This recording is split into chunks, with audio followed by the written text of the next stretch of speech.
இன்னைக்கு 10ஆம் கிளாஸ் தமிழ் பார்க்கலாம். இயல் 7ல் கவிதை பேழை சிலப்பதிகாரம் எழுதினவர் இளங்கோவடிகள். அதில் மருவூர் பாக்கம். வண்ணமும் சுண்ணமும் தன்னருஞ் சாந்தமும். அந்த மருவூர் எப்படி சிறப்பு வாய்ந்ததா இருக்குது, என்னென்ன கடைகள் அங்க இருந்தது அப்படின்னு சொல்லிட்டு இப்ப காமிக்கிறாங்க. அங்க வண்ண பொடிகள் விற்கின்ற கடை இருந்தது. சுண்ணம்னா அப்பெல்லாம் சுண்ணாம்பு வச்சுதான் வீடுலாம் கட்டுவாங்க. அப்புறம் வெத்தலைக்கெல்லாம் சுண்ணாம்பு போடுவாங்க.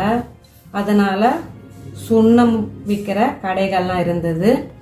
தன்னரும் சாந்தமும், தன்மை அப்படின்னா குளிர்ச்சி, வாசனை மிகுந்த சாந்த பொருள்கள், நறுமண பொருள்கள் விற்கின்ற கடைகள் இருந்தது. பூவும் புகையும் மேவிய விரையும், பூ விற்கிற கடை, புகை பொருள்கள், அந்த சாம்பிராணி ஊதுவத்திலாம் காட்டுவோம் இல்லையா, அந்த மாதிரி புகை வருகின்ற பொருள்கள் விற்கின்ற கடைகள் இருந்தது. பகர்வனர் திரிதரு நகர வீதியும், இந்த கடைகள்லாம் இருக்கின்ற நகர வீதி அந்த மருவூர்ல இருந்தது. பட்டினும் மயிரினும் பருத்தி நூலினும், கட்டு நுண்வினை காருகர் இருக்கையும். காருகர் அப்படின்னா நெசவாளர், நெய்பவர்.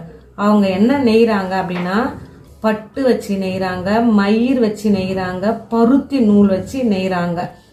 அந்த மாதிரி நெய்தல் தொழில் சிறந்து விளங்கியது. தூசும் துகிரும் ஆரமும் அகிலும். தூசு அப்படின்னா பட்டு, துகிர்னா பவளம், ஆரம்னா சந்தனம், அகில்னா வாசனை பொருள். நம்ம சாம்பிராணி போடுவோம் இல்லையா, அங்க அப்பெல்லாம் அகில் பொடி போடுவாங்க, அந்த அகிலும். மாசு அருமுத்தும். குற்றம், மாசுனா குற்றம், குற்றம் இல்லாத முத்தும். இப்ப வைரத்துல எப்படி தோஷம் இருக்குன்னு வைரம் இல்லாத வைரம்லாம் இருக்கு இல்லையா, அந்த மாதிரி முத்துல குற்றம் உடைய முத்து இருக்கு, குற்றம் இல்லாத முத்து இருக்கு. இது குற்றம் இல்லாத முத்துக்களும் மணிகளும். மணிகள்னா நீலக்கல்லு, பச்சை கல்லு விற்பாங்க, அந்த மாதிரி கலர் கலரா இருக்கும் இல்லையா, அந்த மணிகளும் பொன்னும்.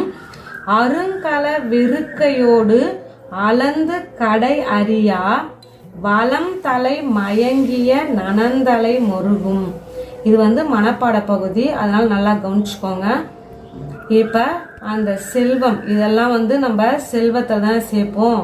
இந்த அளவு செல்வம் நிறைந்து அளந்து கடை அறியா, அளக்கவே முடியாத அளவுல அங்க குவிச்சு வச்சிருந்தாங்க. இந்த மாதிரி வளம் இருக்கின்ற அந்த மருவூர் பாக்கம் விளங்குது.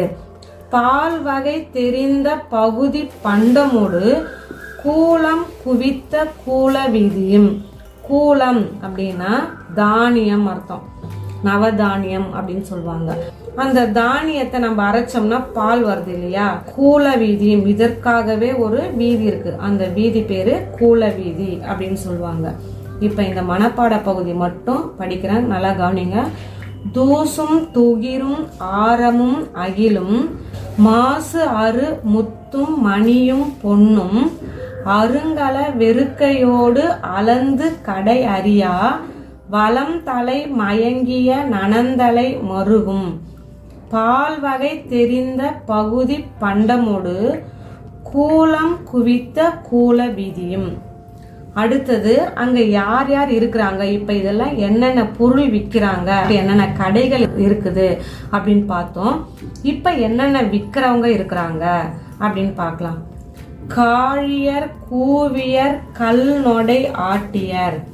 இந்த அப்பம் சுடுவாங்க, பிட்டு சுடுவாங்க. அவங்கெல்லாம் கூவி கூவி அப்பம் வாங்கலையோ பிட்டு வாங்கலையோ அப்படிலாம் எடுத்துட்டு வருவாங்க, கூடையில வச்சு எடுத்துட்டு வருவாங்க. அவங்கெல்லாம் அந்த கூவி வேலை செய்யறவங்க. அடுத்தது கல்லு.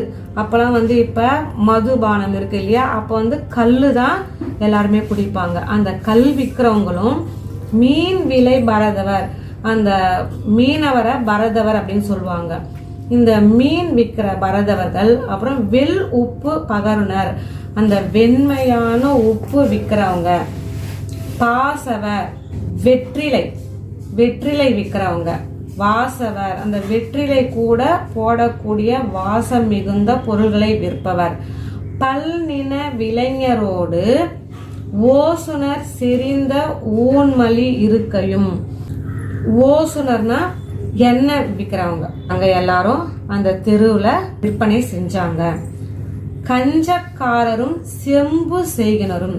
கஞ்ச பாத்திரம் அப்படின்னா வெண்கலம், வெண்கலத்துல பாத்திரம் செய்யறவங்க, செம்பு பாத்திரம் செய்யறவங்க, மரம் கொல் தச்சரும் மர வேலை செய்யறவங்க, கருங்கை கொல்லரும் இரும்பு வேலை செய்யறவங்க, கண்ணுள் வினைஞரும், கண்ணுள் வினைஞர்னா ஓவியர்கள், மண்ணீட்டு ஆளரும் அப்படின்னா சிற்பிகள், பொன்செய் கொல்லரும் பொன் வேலை செய்யறவங்க, நகை வேலை செய்யறாங்க ஆச்சாரி அவங்களும், நன்கலம் தருணரும் படகுலாம் செய்வாங்க அவங்க, மர வேலை செய்யறவங்க, துன்னக்காரரும் தோளின் துன்னரும்.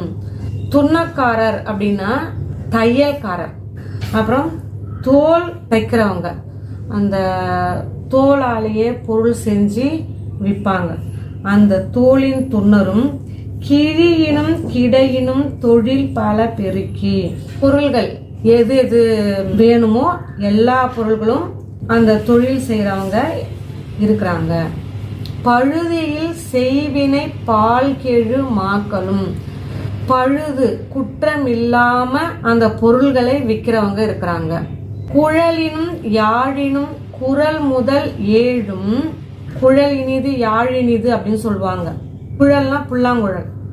அந்த இசையை விட குரல் முதல் ஏழும், 7 இசைகள், அந்த சரிகம பதனி இசை அப்படின்னு சொல்லுவாங்க இல்லையா, அந்த 7யும் வழுவின்றி இசைத்து. வழுனா குற்றம், அந்த குற்றம் இல்லாமல் இசைத்து வழித்திறம் காட்டும் அரும்பெறல் மரபின் பெரும்பான் இருக்கையும். பெரும்பான்னா பாணர்கள், இசைக்கின்ற பாணர்கள், பாடல் பாடுகின்ற பாணர்கள். இருக்கைனா அவங்க இருக்கின்ற இடம். சிறு குறும் கைவினை பிறர் வினையாளரோடு மறு இன்றி விளங்கும் மறுவூர் பாக்கமும். இந்த மாதிரி சிறு தொழில்கள் செய்வரவங்க, பிறர் வினையாளரோடு மற்றவங்களுக்கு வேலை செய்யறவங்க, இப்ப மந்திரி வீட்டுல வேலை செய்வாங்க, அந்த மாதிரி இருக்கிறவங்களும், மற்றவங்களுக்கு வேலை செய்கின்ற ஆட்கள் இருக்கிறவங்களும் குற்றம் இல்லாமல் இருக்கின்ற மறுவூர் பாக்கம் அப்படின்னு சொல்லிட்டு இளங்கோவடிகள் மறுவரை பத்தி சிறப்பித்து சொல்லியிருக்காரு. இந்த பாடல் இந்திர விழா ஊர் எடுத்த காதையில அடி 13வது அடியில இருந்து 39ஆம் அடி வரலும் கொடுத்துருக்குறாங்க. இப்ப இந்த மறுவூர்ல என்னென்ன விக்குது, யார் யார் இருக்கிறாங்க அப்படின்னு சொல்லிட்டு எல்லாமே இருக்குது. இப்ப உங்களுக்கு கேள்வி வரும், அன்றைய பாக்கமும் இன்றைய வணிக வளாகமும் அப்படின்னு வரும். அன்றைக்கு பாத்தீங்கன்னா எல்லா பொருளும் விற்கிறவங்க தனித்தனியா கடை போட்டிருந்தாங்க.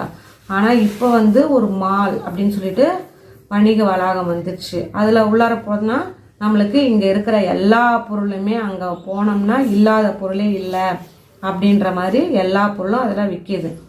அந்த மாதிரி இது ரெண்டுத்துக்கும் வேறுபடுத்தி நம்ம காட்டணும். இப்ப இந்த மனப்பாட பாட்டை மட்டும் திருப்பியும் சொல்றேன் பாருங்க. தூசும் துகிரும் ஆரமும் அகிலும் மாசு அரு முத்தும் மணியும் பொன்னும் அருங்கல வெறுக்கையோடு அளந்து கடை அறியா வளம் தலை மயங்கிய நனந்தலை மருகும் பால் வகை தெரிந்த பகுதி பண்டமொடு கூலம் குவித்த கூல வீதியும். இதுல எதுகை சொல் பாத்தீங்கன்னா தூசு மாசு அரு. இந்த சு சு 2வது எழுத்து 1 போல வருது இல்லையா, அதனால இது எதுகை தொடையில வரும். இதுல ஏதாவது சந்தேகம் இருந்தா அடுத்த பாடத்துல பார்க்கலாம். நன்றி, வணக்கம்.